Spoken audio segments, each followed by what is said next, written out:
Excelente tarde a todos y todas y sean bienvenidos todos los que se van uniendo poco a poco a esta transmisión. La tarde de hoy de Caravanserai les traemos un evento muy especial, los libros protagonistas en la educación y pedagogía en Colombia. Y con nosotros tenemos a dos ilustres autores, profesores, el profesor Fabio Jurado de la Universidad Nacional de Colombia y el profesor Guillermo Bustamante de la Universidad Pedagógica Nacional. Sean bienvenidos y el día de hoy ellos nos van a hablar acerca de sus trabajos sobre educación, que son bastante amplios, y cuéntenos un poco acerca de ello. Bienvenidos. Bueno, en primer lugar, considero de gran importancia que identifiquemos el libro como un objeto que se convierte en texto cuando ingresamos a él, lo interpretamos y construimos ese diálogo que repotencia el pensamiento y que nos hace asumir la experiencia de lectura de un determinado libro, el rol de autores. Yo creo que detrás de todo gran lector hay un autor en potencia. Es inevitable esta relación porque hay una reescritura en el pensamiento cuando realizamos la lectura como tal. A través de la historia de la educación y la pedagogía en Colombia, los libros han tenido una función relevante, si bien no es uno de los países de América Latina que haya puesto el acento en la producción editorial, sobre todo en la primera mitad del siglo XX. Yo creo que otra cosa es lo que ha ocurrido en la última década del siglo XX y las 2 décadas que llevamos del siglo XXI, donde Colombia es hoy un país referente en el ámbito editorial y sobre todo en el campo de la educación y de la pedagogía. Es bueno también reconocer que en un principio el libro era objeto de instrucción y era también asumido como determinante para la educación en los distintos niveles, pero sobre todo hasta gran parte del siglo XX, podríamos decir, la educación llegaba por la escucha. Los libros solo los tenían los que eran nombrados como maestros. Y esto, pues claro, viene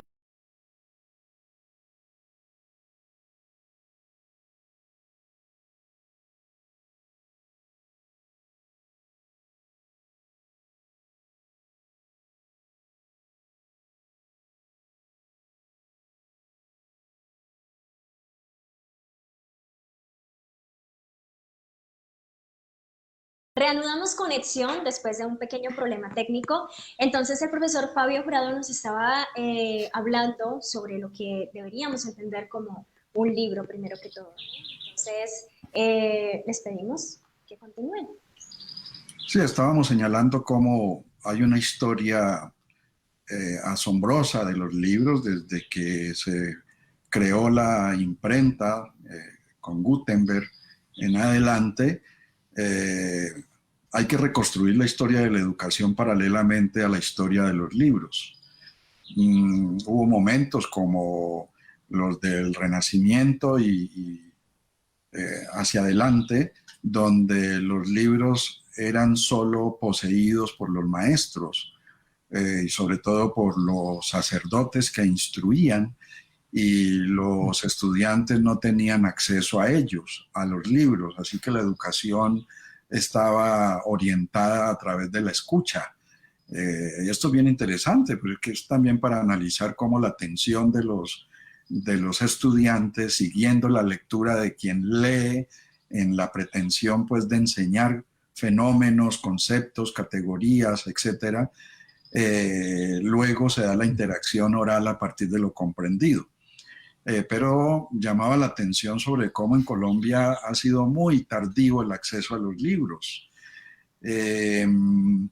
Aún hasta la primera mitad del siglo XX, los libros son objetos de uso por parte de las élites, quienes tienen acceso y condiciones y posibilidades para sus estudios, incluso completos, profesionales, mientras que gran parte de los niños y de los jóvenes de sectores sociales distintos, pues difícilmente tenían acceso a un libro. Sabemos de personas que nunca tuvieron el contacto con un libro. Pero la segunda mitad del siglo XX y sobre todo la última década del siglo XX y las dos décadas que llevamos del siglo XXI nos ha mostrado que Colombia es hoy un país emblemático, un referente de gran importancia en el campo editorial. Logró recuperar lo perdido en décadas anteriores y hoy hay una producción de libros en el campo de la educación muy pertinentes que responden a las necesidades de todos en los distintos ámbitos, pues, de la educación.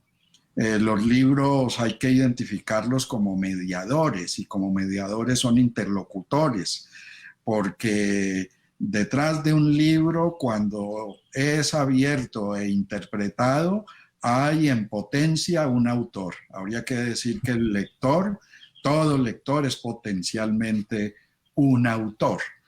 Vale aquí referenciar países que avanzaron de una manera muy rápida como México en el ámbito de los libros y como Argentina, pero ahora quiero retomar este aspecto a partir de tres dimensiones que quiero proponer para la conversación, pero quisiera que Guillermo se refiriera a esta primera entrada que estamos haciendo en este diálogo.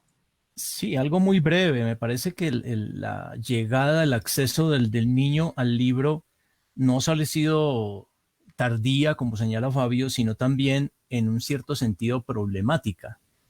¿Por qué? Porque, por ejemplo, si le vamos a pedir a un grupo de 20 niños un libro, por ejemplo, para leer literatura, pues podemos, como docentes, sabemos un poco sobre eso y entonces le pedimos a cada niño un libro distinto. Y tenemos en un salón de clase de 20 niños, con que cada niño traiga un libro distinto, tenemos una pequeña biblioteca de 20 libros de cuentos. Imagínense la posibilidad de circular esos libros entre los niños, es una cosa riquísima, ¿sí? Pero lo que hacemos es más bien pedir el mismo libro de texto.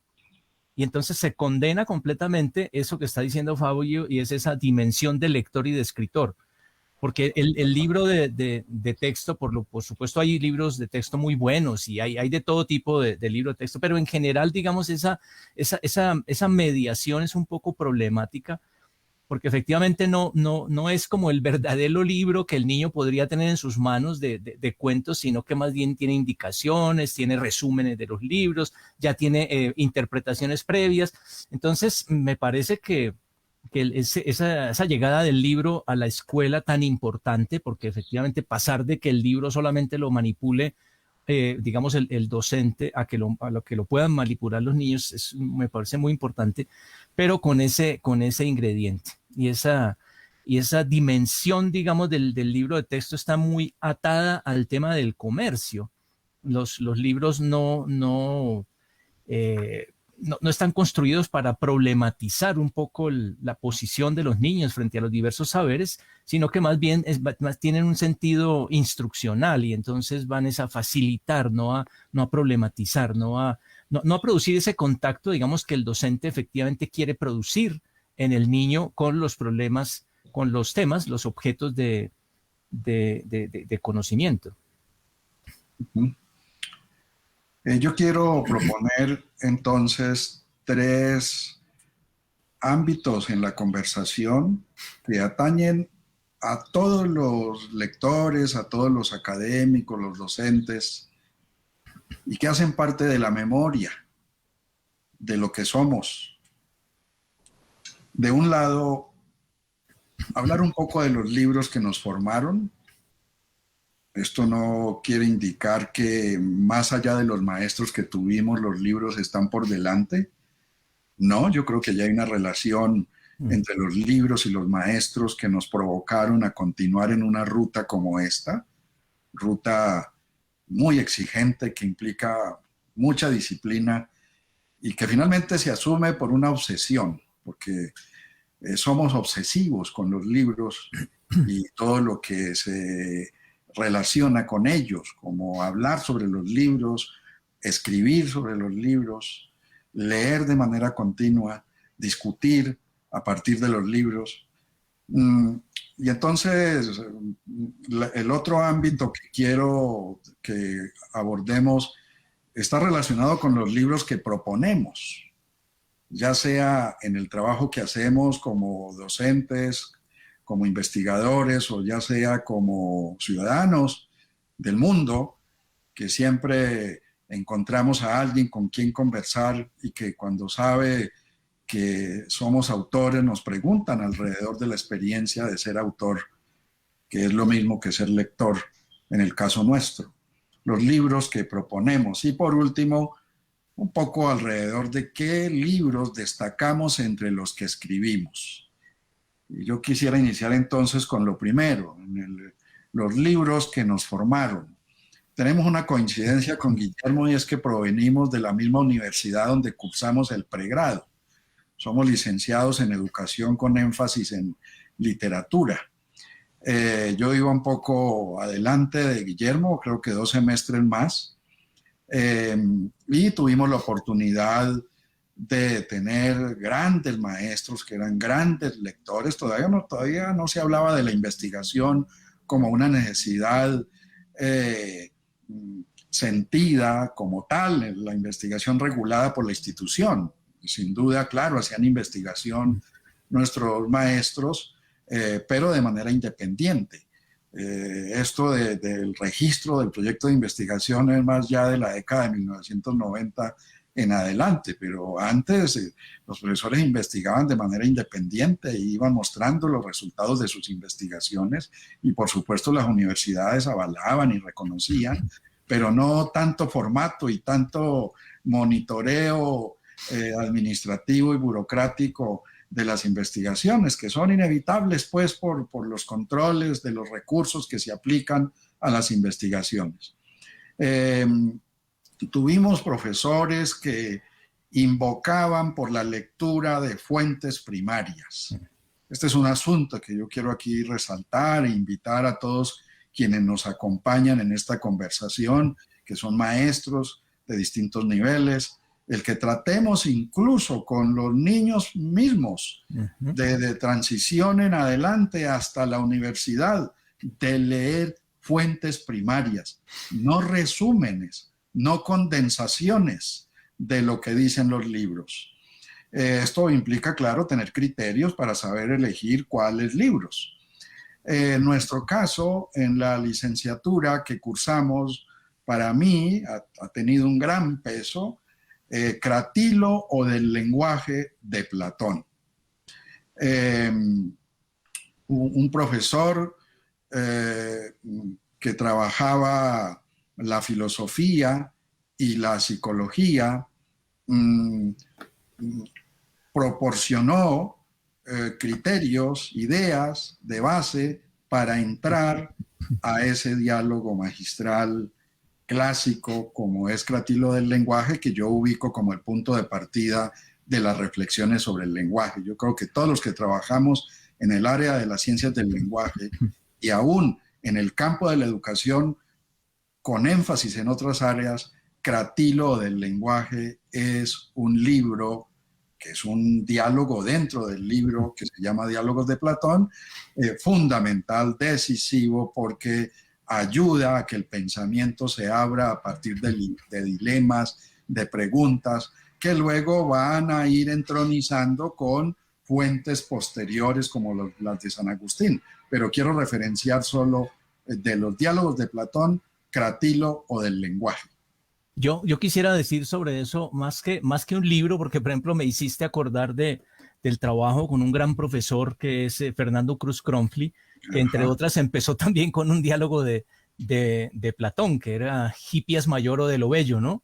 Entonces, sí, efectivamente esa es una marca de cierto momento de formación. Yo quisiera sencillamente resaltar ahí, en ese punto de los libros que proponemos, esa relación que el docente tiene con el saber es lo que le hace proponer cierto tipo de libros. O sea, es muy corriente que una relación fuerte con el saber implique que el docente, además de ser investigador y de publicar, ponga a sus estudiantes o los oriente en el sentido de esos textos auténticos y fuentes primarias, como tú decías. Pero cuando la relación del docente con el saber es una relación pasada por las recontextualizaciones, pues cómo podría él, digamos, recomendar textos auténticos, primeras fuentes. Por eso entonces nos quedamos con esas versiones de Piaget, por ejemplo, del constructivismo, y no leemos a Piaget, ¿sí? Ahora leemos a un recontextualizador. Ese efecto de recontextualización es necesario porque la escuela forzosamente pone en un nuevo contexto el saber, efectivamente, pero, digamos, hay buenas recontextualizaciones y hay recontextualizaciones débiles que a veces vienen de otras recontextualizaciones, y eso, digamos, es lo que ha ido a dar, por ejemplo, a ese tema del libro de texto, que es el que organiza como la posición del aprendiz en relación con un campo, y esa no es la relación auténtica de construcción de una relación fuerte con el saber. Sí, el otro profesor que provocaba la lectura de Platón desde el debate, desde la posibilidad de deliberar alrededor de los diálogos que transcurren en este libro, es el profesor Edgar Vázquez. Si tú recuerdas, claro, el profesor Edgar Vázquez, que también trabajó Hippie al Mayoro de lo Bello. Ajá. Pero digamos que es importante porque nos aproxima a lo que es la estética, a lo que es la poética, a lo que es la lingüística, a lo que es la cotidianidad y la construcción de ciudadanía que está en el fondo de los diálogos de Platón. Quizás por eso uno siempre vuelve sobre Platón sintiendo lo contemporáneo. Cuando decimos claro, los libros que nos formaron, es que sentimos que esos libros parece que fuesen escritos ahora. Es decir, el lenguaje, el tono, el modo como dialogan los actores en los diálogos de Platón, que son actores, pues, que era la estrategia de dar cuenta de las ideas, de mover las ideas a través del diálogo. Ese sentido de contemporaneidad de la antigüedad es quizás lo que nos seduce y nos hace sentir que son libros de cabecera siempre, porque volvemos sobre ellos continuamente. Y ahí yo articularía con los libros que proponemos, que no es ajeno a los libros que nos formaron. Y es que este carácter del diálogo para discutir alrededor de conceptos, de conocimientos, da lugar a un investigador, filósofo, filólogo, igualmente ruso, que yo siempre propongo para discutir las teorías de la comunicación y las teorías sobre el lenguaje, también sobre la literatura y sobre las artes, como lo es Mijaíl Bakhtin, a quien le debemos, a Tatiana Bubnova, una profesora con quien tuve una relación académica muy cercana en el Seminario de Poética del Instituto de Investigaciones Filológicas de la UNAM, donde cursé pues la maestría y el doctorado. Esa cercanía para mí fue determinante para reconfirmar intuiciones que tenía sobre la obra de Bakhtin, porque no es fácil entrar al planteamiento teórico de Bakhtin, pero ella me ayudó, y con esto quiero decir que siempre hay ayudantes para entrar a los libros. Estos interlocutores que son las maestras y los maestros, yo digo, son interlocutores, no enseñantes, que nos ayudan a dirimir las complejidades que encontramos en la primera entrada de los libros. Entonces diría dos autores que regularmente yo propongo siempre a los maestros que cursan las maestrías o los maestros en formación continua, de maestros que están investigando, y es Bakhtin, la estética de la creación verbal. Por supuesto están los otros libros, pero este es el libro pionero de lo que se llama la polifonía de la enunciación, y el otro autor y libro es el de Vygotsky, Pensamiento y lenguaje, lenguaje y pensamiento. ¿Por qué?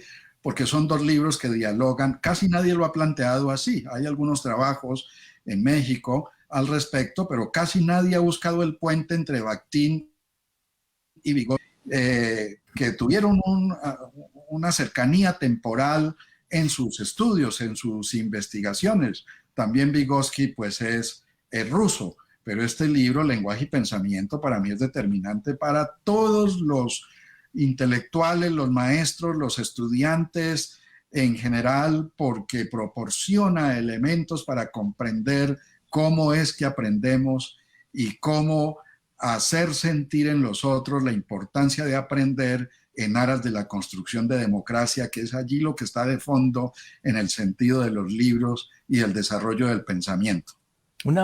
Solamente una idea en relación con eso, muy breve, porque no estamos bien de tiempo, y es el tema de que tú estás resaltando, leer esos autores clásicos, esos autores que han originado campos de investigación, porque, digamos, por ejemplo, en la universidad está el tema de las modas intelectuales. Entonces hay autores que se ponen de moda y todo el mundo los lee y todo el mundo escribe como ellos y toma el café que ellos también toman, etcétera. Pero a los 8 días eso cambia y entonces hay que ir a otro autor y a otro autor. Y de repeso está pues el tema de que le hemos puesto fecha de vencimiento como si fuera un yogur a los libros y entonces ya no se puede tener referencias, por ejemplo, como las que estás diciendo, nada menos que Bakhtin y Vygotsky, ¿sí? Y resulta que son constitutivas de sendos campos de saber. Y hoy leemos cosas tan absolutamente ingenuas, pero como la gente no quiere leer los clásicos, entonces le parecen deslumbrantes ideas actuales que sencillamente son repeticiones de cosas que están, por ejemplo, en lo que tú estás diciendo. El caso de estética de la creación verbal, o sea, comparemos hoy muchos de los estudios en tecnologías de la información y la comunicación con Bakhtin, no tienen nada que ver y son de 2021 y no tienen nada que ver frente a estos textos. Entonces me parece que hay que volver a los clásicos. Sí, sí, muy bien. Has anotado algo que atañe a lo que hacemos como asesores de tesis y como acompañantes en la iniciación en investigación al relevo generacional, y es el de creer que para hacer una investigación hoy, por ejemplo en el campo de la educación y la pedagogía o en el campo de los estudios literarios, que también nos vincula a los dos, que hay que tomar a los autores más recientes y subordinar a aquellos que son pioneros de las teorías a las cuales hacen referencia a los autores más recientes. Esto es un error. No se trata de desconocer a los autores más recientes, por supuesto, pero no puedes obviar a los autores del canon, a algunos autores del canon, no todos, por supuesto, porque se trata de tener un panorama amplio, ajustado, que permita identificar en todos los que investigan y son maestros las rupturas epistemológicas que ocurren en el trayecto de lo que es un campo de estudio como el lenguaje y los estudios literarios y los estudios del arte y la filosofía, porque aquí cabe en general las humanidades. Bueno, y de los libros que escribimos, ¿qué tienes que decir? Muy bien, entonces hacemos este recorrido para mostrar libros que nos formaron y esos libros que proponemos hablan a través de nuestros libros. Tienen una presencia en nuestros libros. Los libros no son puros, ninguno. Los libros son textos que dan lugar a textos. Textos que dialogan entre sí y el esfuerzo del lector es la reconstrucción de ese diálogo entre textos que está representado en el universo de los mundos posibles que constituyen los textos como tales. Todo libro que escribimos tiene un correlato histórico, tiene un pasado. En relación con los libros que he publicado en la universidad, hay que decir que todos son el resultado de investigaciones y que en consecuencia tienen autoría colectiva. Estos libros dan cuenta no solo del objeto del proyecto que los fue configurando, sino que da cuenta también de aspectos que tienen que ver con los entornos. Desde nacen los libros, por eso hago referencia a lo que serían los correlatos históricos, sociales, geográficos, políticos, ideológicos que están detrás de los libros que escribimos. En mi caso, pues se trata de libros que siempre están acompañados de las voces de los niños en las aulas, de los jóvenes en las aulas de secundaria y de universidad, y de los maestros sobre todo. Incluso en algunos libros aparecen voces de los padres de familia. Pero estos correlatos a los que me refiero tienen que ver, por ejemplo, con uno de los libros que se titula Los Sistemas Nacionales de Evaluación en América Latina, donde Guillermo también participó, cuyo subtítulo es Impacto Pedagógico u Obediencia Institucional. Un libro que nos permitió afrontar preguntas que teníamos respecto a los sistemas nacionales de evaluación, críticas que hacíamos y que a la vez construíamos estrategias posibles para afrontar las críticas que hacíamos, porque eso es una característica, yo creo, de nuestros libros. Me parece que hemos hecho un gran esfuerzo por no solo hacer análisis críticos, sino también para señalar rutas posibles para afrontar aquello que es objeto de la crítica. Y en este caso del libro, vale reconocer el apoyo del ICFES, que puso allí un presupuesto para adelantar esta investigación y que implicó ir a países como Chile, Argentina, Uruguay y Brasil, que son, junto con Colombia, los países que son objeto de estudio en esta investigación, que nos ayudó mucho a esclarecer lo que estaba ocurriendo en los otros países de América Latina alrededor de los sistemas nacionales de evaluación y hacer el contraste con lo que Colombia venía configurando al respecto. Son más o menos 10 autores que hablamos en este volumen, que fue publicado por la Facultad de Ciencias Humanas en la colección Aula Abierta. Y aquí rescato, para terminar el comentario de este libro y que Guillermo haga referencia a uno de los suyos, rescato el trabajo colegiado.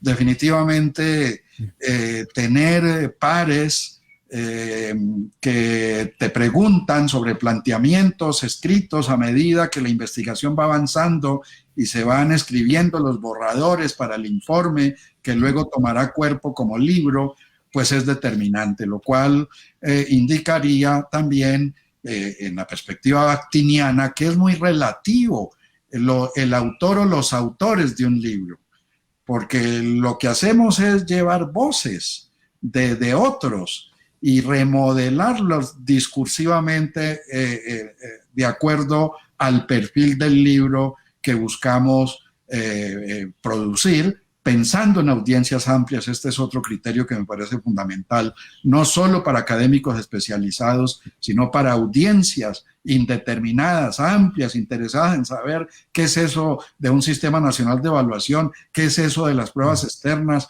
por qué lo hacen, qué sentido tiene, para qué les sirve a las escuelas, lo aprovechan las escuelas o no, si lo aprovechan cómo, si no lo aprovechan por qué dice la agencia gubernamental frente a los resultados de las pruebas, y esto es lo que recogemos en este libro. Muy bien, ese rasgo de la investigación me parece crucial, digamos, para el tema de la publicación, digamos, por todo el sistema que tiene de verificación ante pares y todo eso. Yo hablaré del grupo de investigación que está en la Universidad Pedagógica Nacional, que hemos hecho 6 investigaciones ya queremos relacionar el concepto de campo con el concepto de formación y el concepto de recontextualización.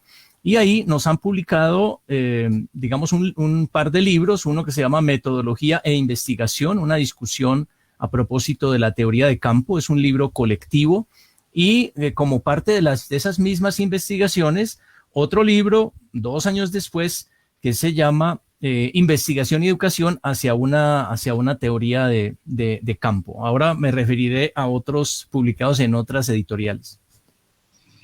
Sí, otro libro que reivindico y que quiero mucho se titula Anfibios académicos, pedagogía, docencia y evaluación en la educación superior, porque es un libro que me permite mostrar la necesidad de trabajar con los colegas de distintas facultades. Nosotros trabajamos con las teorías del lenguaje, con las ciencias del lenguaje en general, pues ubicando aquí la semiótica y las teorías sobre el análisis del discurso, que tienen como característica la interdisciplinariedad, la posibilidad de saber escuchar a otros colegas de ingeniería, de medicina, de economía, de antropología, etcétera, y con ellos reflexionar sobre las pedagogías en la educación superior. Este libro es el resultado de un seminario con profesores de distintas facultades de la Universidad Nacional, orientado el proyecto desde el Instituto de Investigación en Educación, con el propósito de ayudar a sistematizar experiencias pedagógicas de profesores de estas diversas facultades.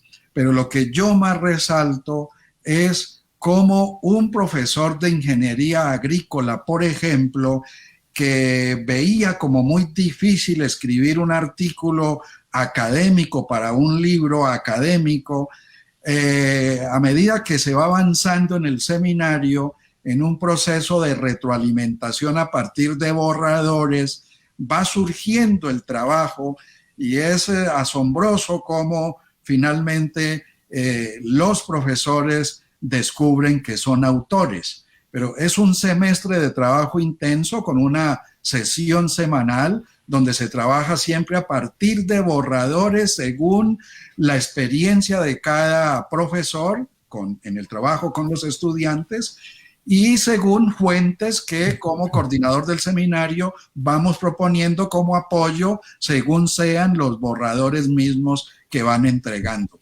Este libro publica los artículos finales de ese seminario profesoral que muestra cómo el trabajo colegiado es hoy perentorio, se requiere para cualificar las prácticas pedagógicas en la educación superior, porque más allá de la elaboración del artículo aparecen otros elementos que no alcanzan a entrar en la escritura, pero que hacen parte de la formación permanente del profesorado universitario. Bueno, yo estoy angustiado por el tiempo, pero quisiera decirles que en 2018... ¿Ah? Todavía tenemos 20 minutos. Bueno, en 2018 tuve un año sabático y de ese trabajo de investigación resultaron 2 libros. Resultó un libro que se llama Actualidad de la Filosofía de la Educación, que se va a publicar entre la Universidad Pedagógica y la Universidad del Valle, pero también en ese año estuve muy juicioso, eso lo demuestra. Me puse también a trabajar en una teoría sobre la formación educativa, la formación como efecto, porque digamos tengo un poquito como el pesar de una pérdida de una tradición de educación que ahora se va limitando, digamos, como a los buenos propósitos, pero implementa prácticas que me parece que no conducen a crear condiciones de posibilidad para la formación. Entonces es una discusión que trata de incorporar, por ejemplo, criterios que me parecen muy importantes para entender el efecto formativo, criterios, por ejemplo, como los del psicoanálisis. Entonces, 2019 tenemos La formación como efecto, que es un libro publicado por la editorial Aula de Humanidades. En el 2020, también en la misma editorial Aula de Humanidades, publiqué un libro que se llama 4 paradigmas de recontextualización, un análisis de la investigación en educación. ¿Cuál es el asunto aquí? También es una afección, también es un dolor de escuela el que siento, porque he experimentado a lo largo de estos años en la universidad que los cursos de metodología de la investigación, digamos, no apuntan fundamentalmente a la creación de esa acción frente al saber que implicaría la posibilidad de investigar, sino que más bien da la vuelta por el lado de las metodologías y por el lado de los temas. Entonces se le pide a los estudiantes que cuál es su tema de investigación, no se le pregunta cuál es su teoría, desde qué categorías va a operar, sino cuál es su tema y implique estas metodologías que están disponibles, y entonces pues la gente termina haciendo encuestas sin saber por qué, qué relación tiene las estadísticas, por ejemplo, con el estatuto del objeto a investigar, pero digamos se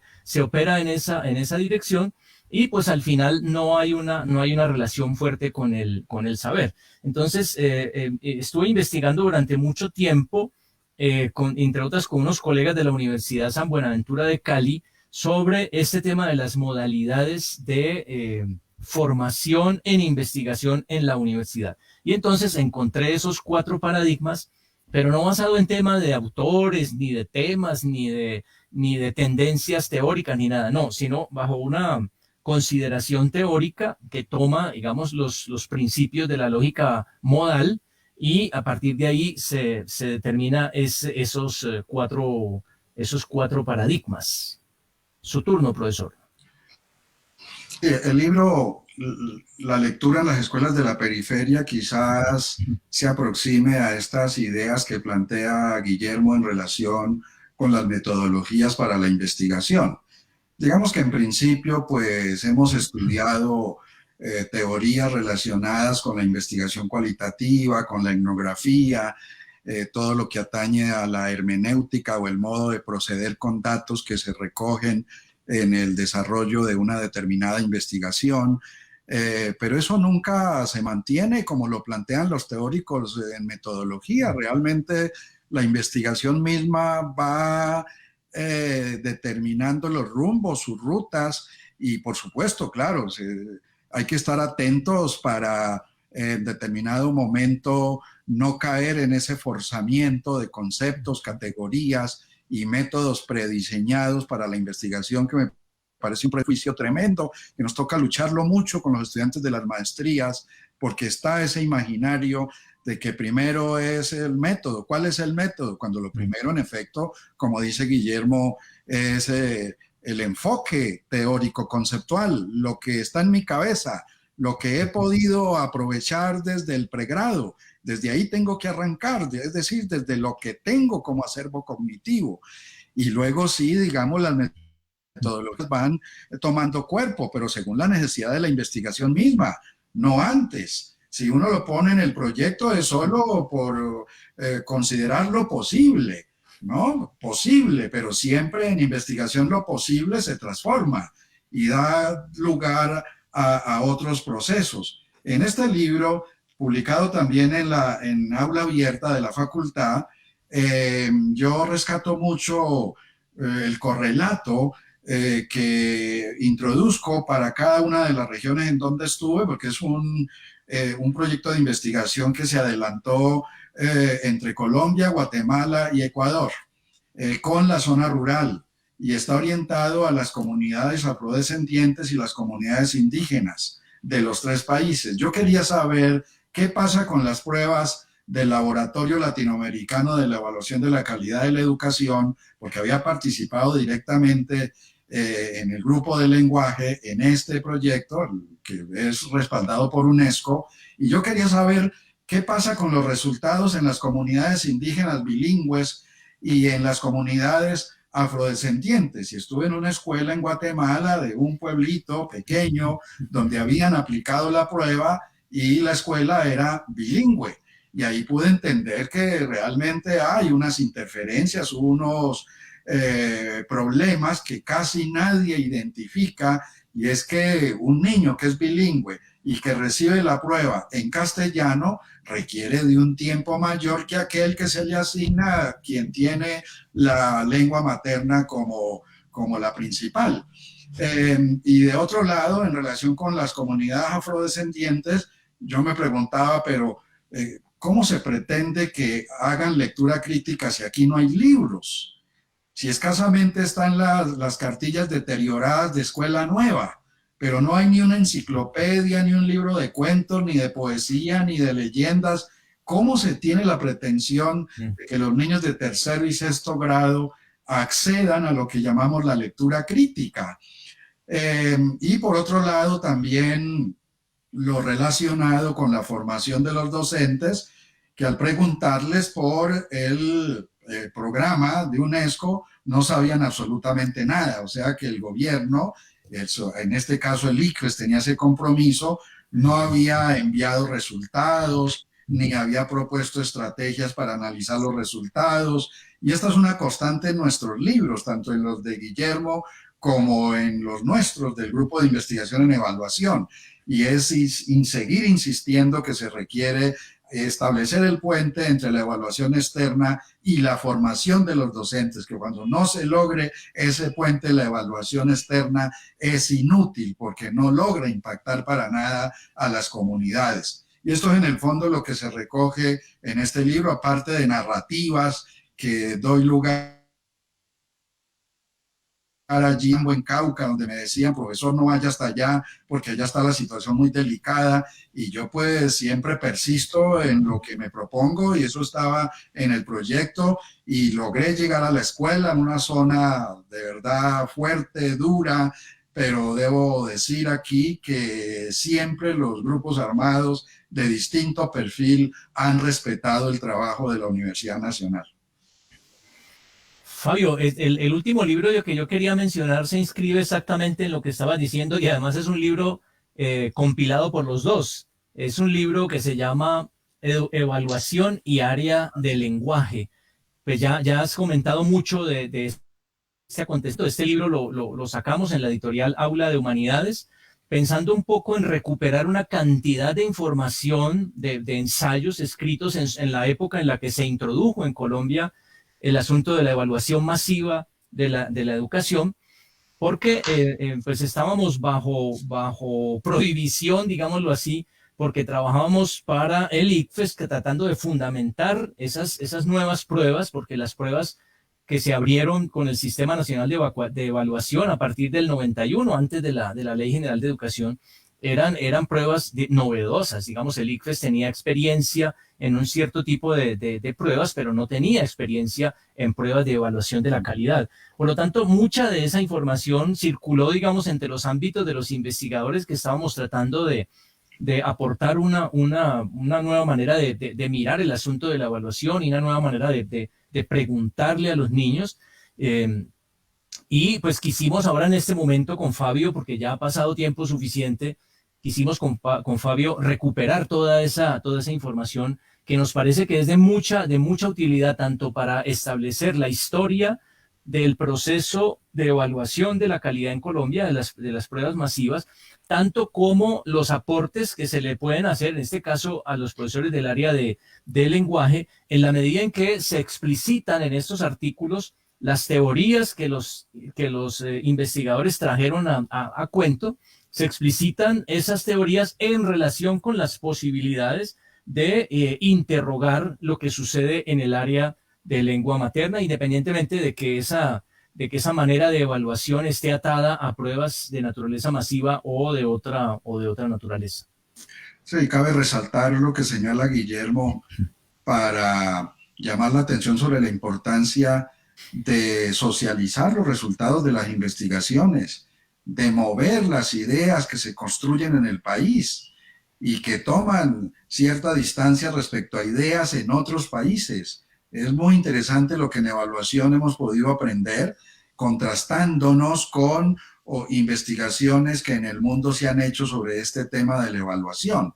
Y se tiende a subestimar estos esfuerzos tan grandes que hacemos todos los que hemos persistido en una línea de trabajo y de investigación como la evaluación, y resulta ridículo que en un momento dado inviten a instituciones internacionales a asesorar al país en evaluación cuando hay un recorrido, una historia, hay unos artículos publicados en revistas indexadas, especializadas en el campo, es decir, que hay unos materiales para mostrar, pero hay otros para mostrar que se han guardado y que es necesario rastrearlos y hacerlos públicos, porque hay unos recursos que son públicos, que se aplican a estos estudios, a las investigaciones. Investigación que no publica resultados no existe como tal.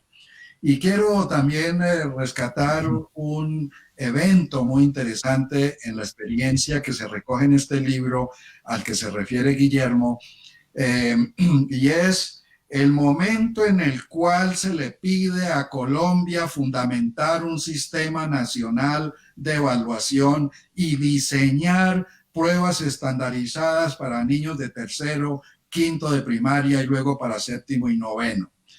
Lo rescato porque era una presión del Banco Mundial al ministerio, que afortunadamente contábamos con un ministro muy inteligente, un ministro sensible a la educación y a la pedagogía, Jaime Niño Díez, y luego hubo una ministra que también empalmó allí muy bien, que invitó a la comunidad académica a reflexionar sobre esa solicitud del Banco Mundial, porque el Banco Mundial decía, si Colombia no tiene el proyecto para evaluar la calidad de la educación y las pruebas, nosotros sí ya lo tenemos y se lo entregamos, pero tiene tal costo en dólares, es decir, que le iban a prestar una plata al país y ahí se tomaba una porción para la compra del documento y de los instrumentos. Yo recuerdo ese momento, en mi memoria está como si fuera ayer.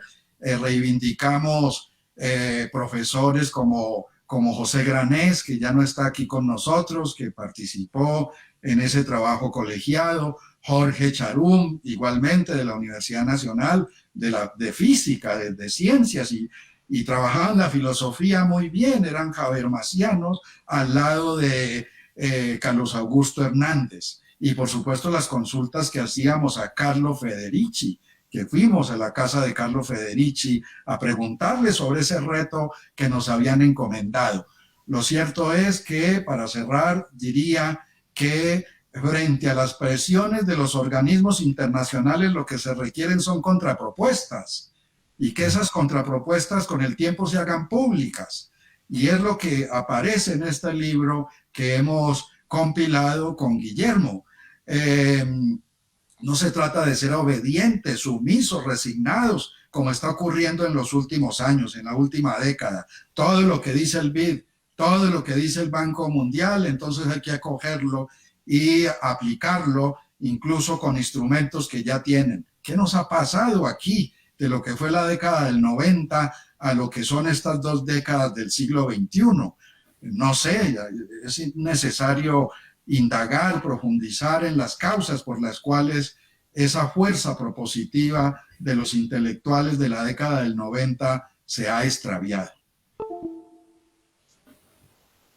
Bueno, primero que todo quiero agradecerles por esta enriquecedora conversación que hemos presenciado, pero la verdad a mí me nacen muchísimos interrogantes a partir de esta, pero por cuestiones de tiempo no puedo, digamos, expresarlos todo, pero sí me gustaría rescatar algo que fue recurrente durante toda la charla, y es el rescate de los clásicos y la importancia de ellos en la lectura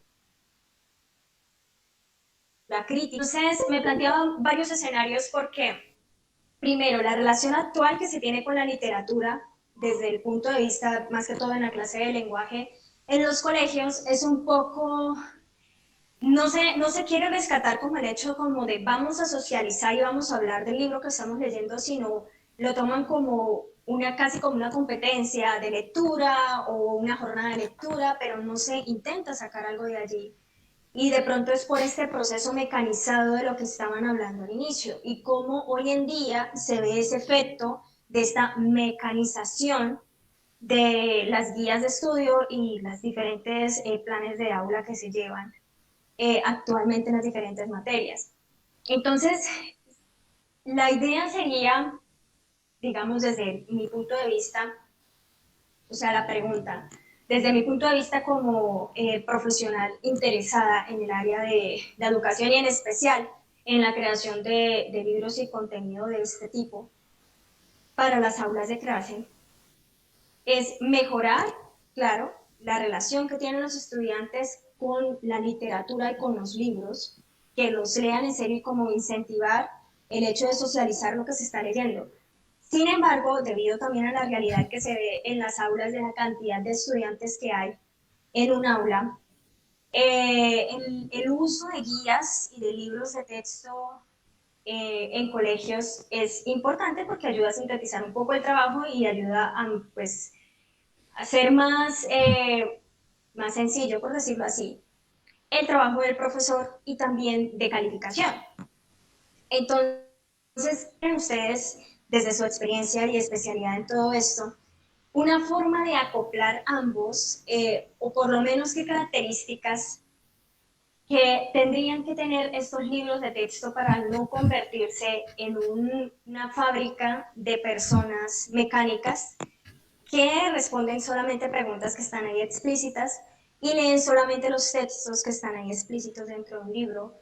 No sé, como que sí, que podrían aconsejar en ese sentido. Hay una directiva ministerial que escribimos Fabio y yo, una directiva ministerial en relación con los textos. El programa PASES de la educación secundaria tenía millones de dólares para entregar libros en el marco pues de un programa del Ministerio de Educación para entregar libros a los colegios. Y entonces nos preguntaron, bueno, ¿qué hacemos? Que tenemos un montón de plata, ¿cómo hacemos para concebir ese tema de la compra de esos libros? Pues nosotros escribimos la directiva ministerial, creo que se llama 28 de no me acuerdo qué año, pero era muy claro, era lo que decíamos más temprano, o sea, se necesita que los niños lean, por ejemplo, crónica, entonces que en un salón de clase cada niño tenga un libro de crónica distinto.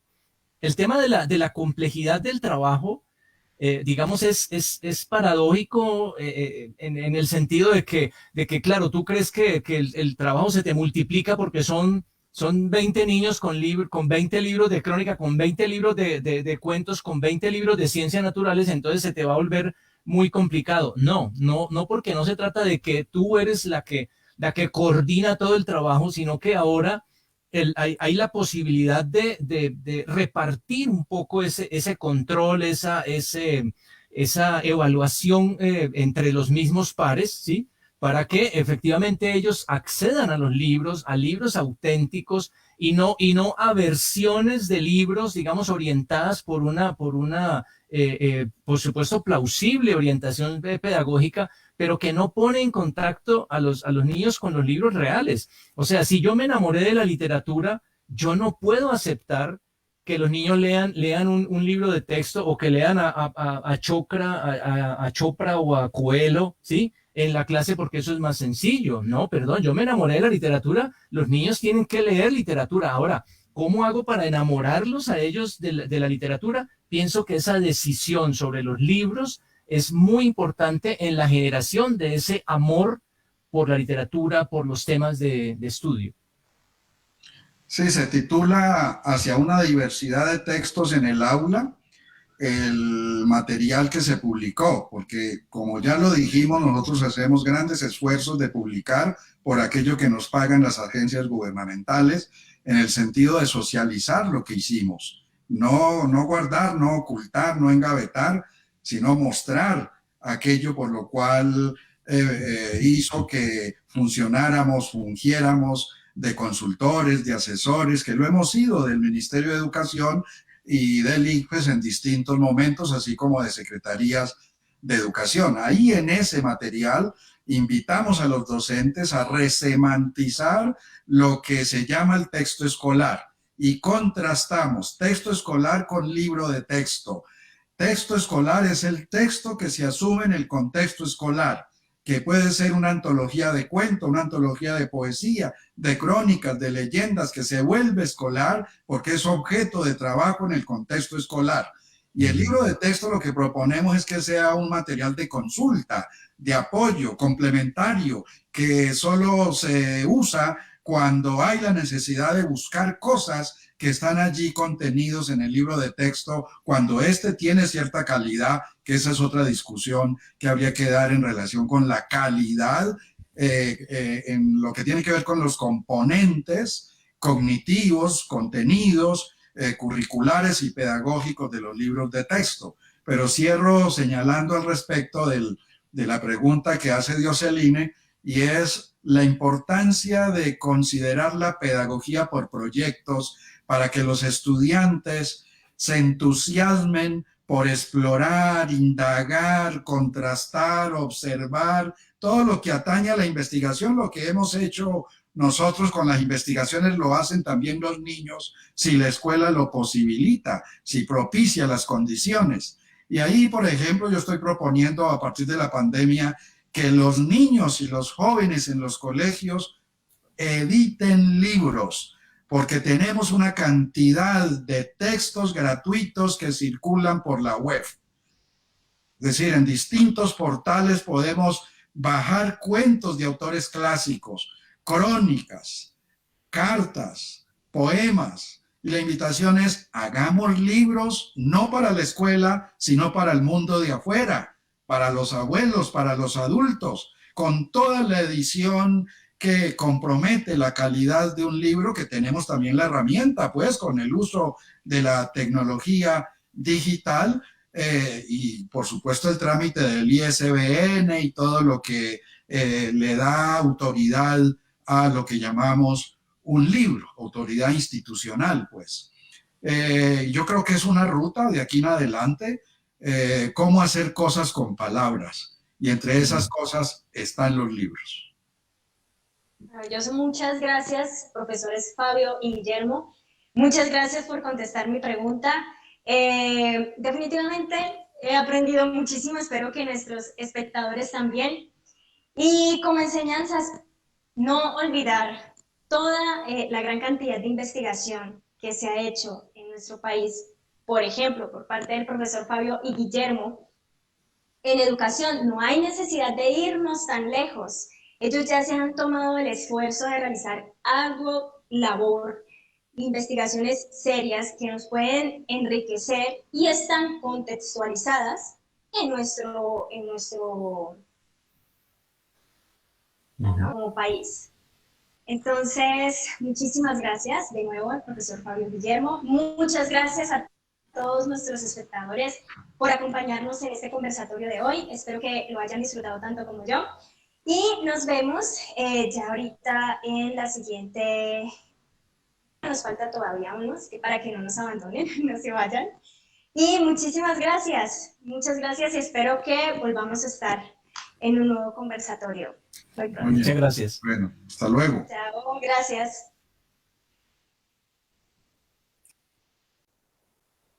Ya se nos fue Fabio.